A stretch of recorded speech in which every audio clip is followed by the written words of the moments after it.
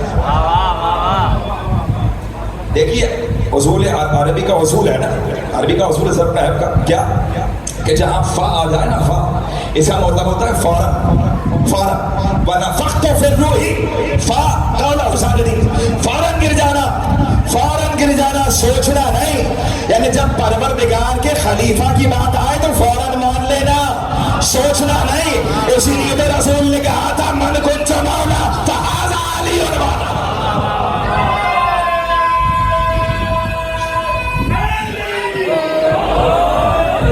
جب کہا کہ فوراً گر جا, ملائکہ نے کہا اچھا ہم تو کب سے سجدہ کر رہے ہیں, نحن نسبح ونقدس لک, ہم تو کب سے تسبیح پڑھ رہے ہیں اور خلافت اسے دے رہا ہے. تو آپ سے کس نے یہ کہہ دیا کہ آپ کی نمازیں خلافت کی دلیل ہے؟ آپ سے کس نے یہ کہہ دیا؟ اللہ نے کہا ٹھیک.